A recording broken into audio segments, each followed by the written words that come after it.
umepungua urefu, yaani kwamba mkono wangu unaona kwamba hauwezi ukaponya au huwezi ukafanya.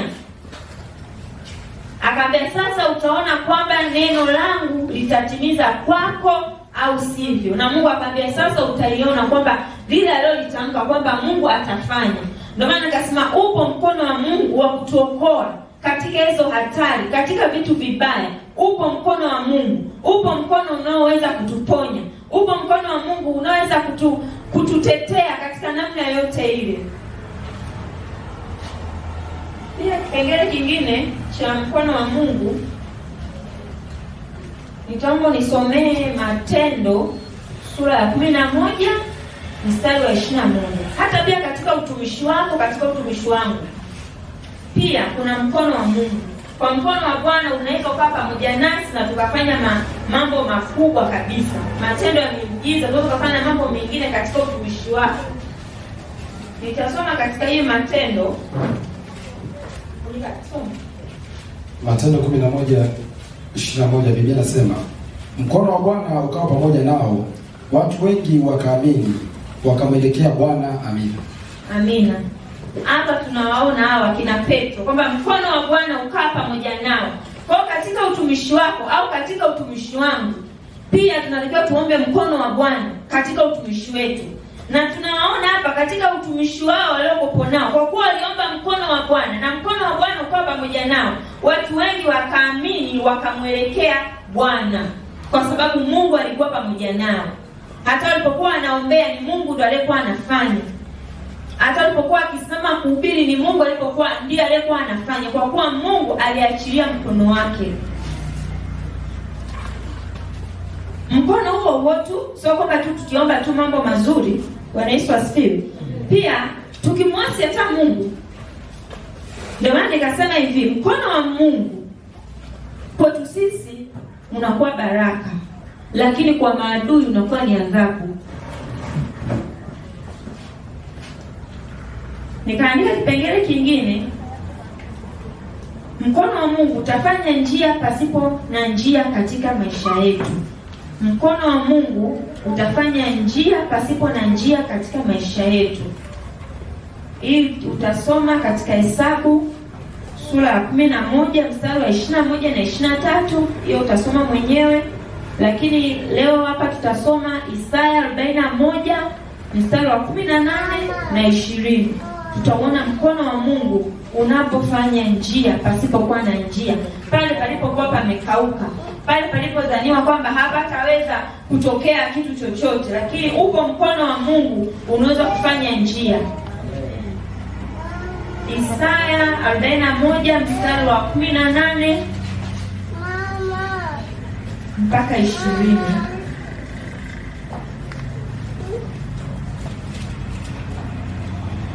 Isaya 41:18 mpaka 20. Biblia inasema, nitafunua vijito vya maji juu ya vilima na chemichemi katikati ya mabonde. Nitageuza jangwa kuwa ziwa la maji na mahali pakavu kuwa vijito vya maji. Nitapanda katika jangwa mwerezi, mshita, mwadasi na mbona. Nitatia katika nyika mberoshi, mtidhari na mateashuri pamoja, ili waone na kujua, wakafikiri na kufahamu pamoja, ya kuwa mkono wa Bwana ndio uliofanya jambo hilo, mtakatifu wa Israeli ndiye aliyeumba. Amina. Amina. Hapa anasema nitafunua vijito vya maji juu ya vilima. Alikuwa anazungumzia kwamba atafungua, ndio maana yaani kwamba atafungua mito juu ya vilima ambavyo vilikuwa vitupu. Anasema na chemchemi katika mabonde. Wote tunajua chemchemi kama vile bubujiko. Nitageuza jangwa kuwa ziwa la maji. Atageuza jangwa ndio kwamba ziwa la maji. Anasema pia na mahali pakavu kuwa vijito vya maji. Kwanza atageuza jangwa kuwa ziwa la maji. Anazungumzia kwamba pale ambapo tunapoona jangwa, tunapoona pamekauka, kwamba Mungu pale atarejesha tena. Anasema na mahali pakavu kuwa vijito vya maji. Anasema nitapanda katika jangwa. Hapa anaposema nitapanda katika jangwa, jangwani kabisa haiwezekani kupanda mwelezi, mshita, mhadasi, mbono. Mbono ni kama ufuta. Hii mbono wameandika tu hapa Kiebrania ni kama ufuta.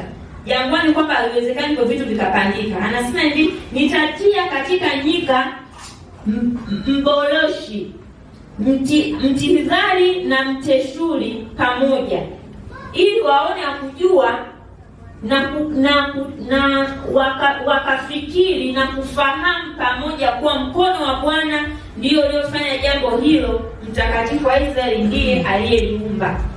Yaani lugha iliyokuwa imeandikwa hapa, hivi vitu haiwezekani vitu vingine vikakaa katika jangwa. Bwana Yesu asifiwe.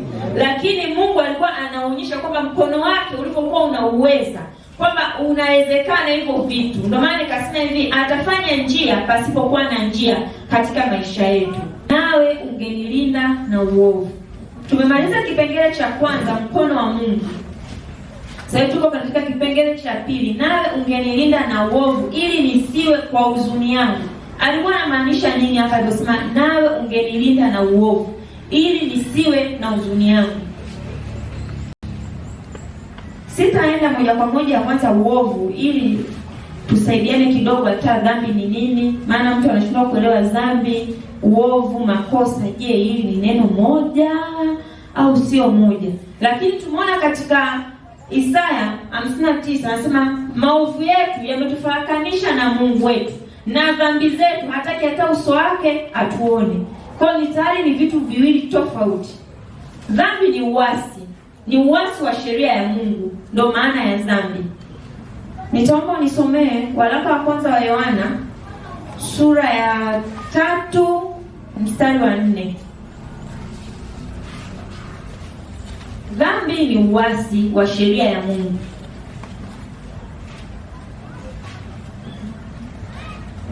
Kwanza Yohana sura ya 3 na mstari wa 4, Biblia inasema kila atendaye dhambi afanya uasi, kwa kuwa dhambi ni uasi. Amina. Kila atendaye dhambi afanye uasi, kwa kuwa dhambi ni uasi. Bwana Yesu asifiwe. Kwa usugu wa dhambi ndio unatengenezea uovu.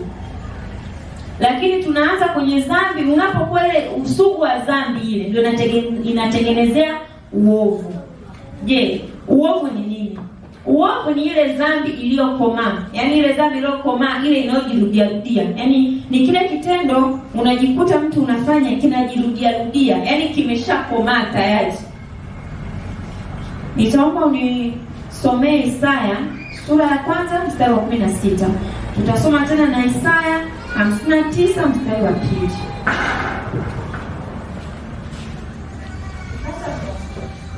Isaya sura ya kwanza mstari wa 16.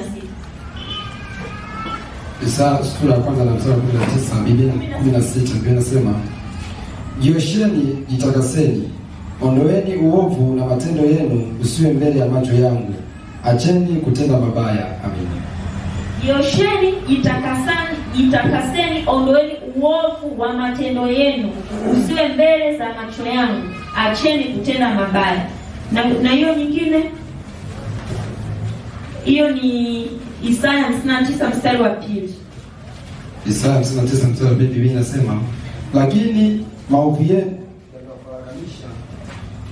maovu yenu yanawafarakanisha ninyi na Mungu wenu, na dhambi zenu zimeuficha uso wake usiuone, hata hataki kusikia. Amina. Amina. Pia nitasoma Agano la Kale, kuna mstari na utafuta nimeipata na Kutoka sura ya 20 mstari wa 5 mpaka wa 6, asema usivisujudie wala kuvitumikia, kwa kuwa mimi Bwana Mungu wako ni Mungu mwenye wivu, na wapatiliza wana maovu ya baba zao hata kizazi cha 3 na cha 4 cha wanichukiao, nami na warehemu elfu wanipendao kuzishika amri zangu. Tunaona hapa maovu yanapozungumziwa. Ndio maana nikasema maovu ni ile dhambi iliyokomaa inayojirudia rudia. Lakini huku Biblia inasema anawapatiliza wana maovu ya baba zao. Sipo kwenye hili somo huko, lakini nilikuwa nataka tuone makosa ni nini. Makosa ni ile hali ya kutenda mabaya au kutenda dhambi, aidha kwa kusudi, yani unakusudia au hujakusudia, aidha unajua au hujui, ndio makosa. Maana sasa unaweza kufanya kosa umejua na sasa ingine hujui kama umefanya kosa. Hiyo tufungue Yohana, waraka wa kwanza wa Yohana waraka wa kwanza wa Yohana sura ya kwanza mstari wa 8 mpaka wa 10. Kwa kweli Mungu atusaidie. Yaani Mungu atusaidie kabisa tu watu wa kujitafakari kila muda. Umeipata? Waraka wa kwanza wa Yohana sura ya kwanza mstari wa 8 mpaka wa 10. Biblia inasema tukisema kwamba hatuna dhambi tunajidanganya wenyewe, wala kweli haimo mwetu. Tukiziungama dhambi zetu, yeye ni mwaminifu na wa haki hata atuondolee dhambi zetu na kutusafisha na udhalimu wote. Tukisema kwamba hatukutenda dhambi, twamfanya yeye kuwa mwongo, wala neno lake halimo mwetu. Amina. Amina. Biblia inasema tukisema kwamba hatuna dhambi, hatuna makosa, hatuna uovu, twajidanganya wenyewe, wala kweli haimo ndani yetu. Tukiziungama dhambi zetu, yeye mwaminifu wa haki hata atuondolee dhambi zetu. Kwa pale tunapokuwa tumekosea, tumefanya makosa, tumefanya uovu, tumefanya dhambi, tunatakiwa tu turudi kwa Mungu tuungane. Bwana Yesu asifiwe. Tusipoungana ndio tunakuwa kama wale wana Israeli, mkono wa Bwana unakuwa pamoja nasi. Kila tunapoenda mabaya yanatukuta. Maadui wanatuchukua, wanafanya wanavyotaka wao, kwa sababu hatuna ulinzi. Wana uhalali wa kutufanya wanavyoona wao.